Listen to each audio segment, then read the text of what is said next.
from the Irish Academy of Public Relations and KFM, Shane Beatty. You're both very welcome as always, guys.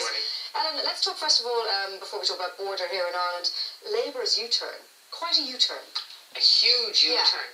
Isn't it a smart move, though? Because I think Labour has been sitting there saying, OK, can this actually work? And the short answer is no, it can't. There simply isn't enough time for Europe. No matter what Britain wants Europe to do, they have not allowed them enough time to do it. And I think what Labour did very cleverly was they didn't actually say they're changing their position as such, which is purely politics, but they did say, look, it needs more time. So maybe if it requires another 2 to 4 years, was what I saw somewhere, let's give them 2 to 4 years. And what they're saying is we stay within the single union, and we stay within the customs union. We stay within the single market and the customs union.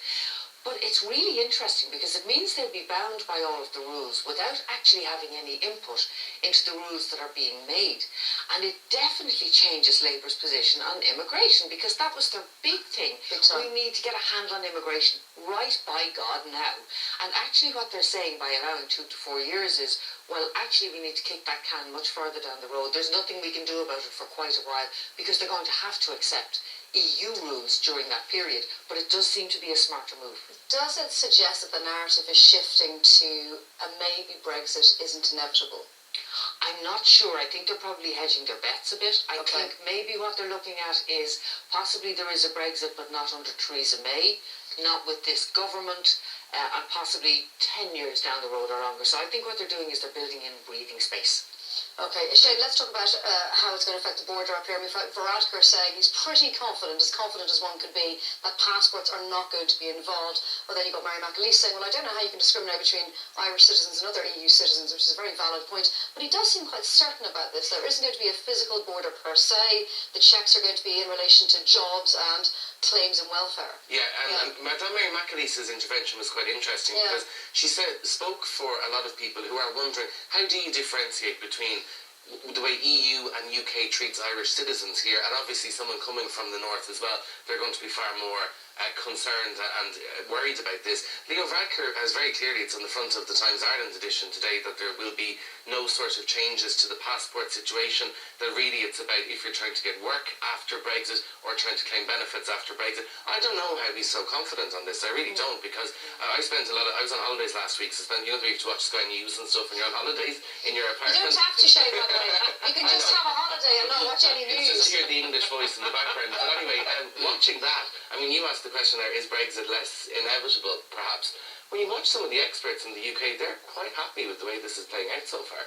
And I'm glad that we got Labour's position on it, because what Labour did was quite clever up until now. It was like what Theresa May did before she was Prime Minister, when she was kind of at the back of what David Cameron was at, where you don't know their view on it. So you kind of go in with this ambiguous position so that nobody really understands your view on it. Now they've had to be kind of put to the pin of their collar, and we finally have what Labour really think on it. But up until yesterday, I wasn't really sure what Labour Party's view on Brexit was, so at least we have that now. And would you agree with that? You think it's a smart move on their behalf? Yeah, I do, absolutely. I think 4 years, I mean, it can't be any less than 4 years. There's no way, because that's an extremely hard Brexit then. If you go straight away after a couple of months after 2019, 4 years is a good idea. But it does seem like they're kind of saying, yeah, we want it out, but we kind of want to stay in too. You know, a little bit, yeah. It seems a bit ludicrous, From a business point of view, business people must be much happier with it, because business people have been offered this chop. Suddenly it's all going to end on that date, and where do you go from there? And it must be affecting business at the moment in terms of business moving.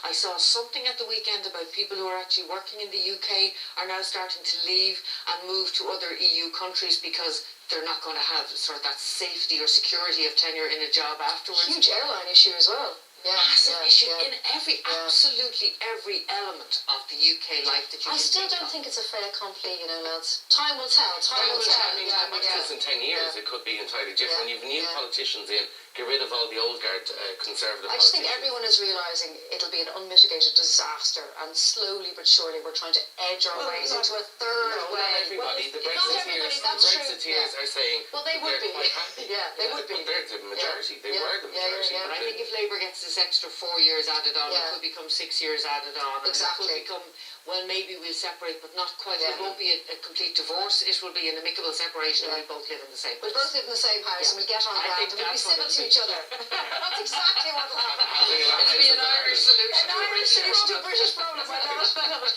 Let's move to Egypt, and my thoughts are with the poor family today, because after so long waiting for his trial, Ibrahim is up for trial today. Now, it's a mass trial, which is not a good thing in Egypt, unfortunately, and I hate to say that, but mass sentencings are often life sentences, they're often death sentences.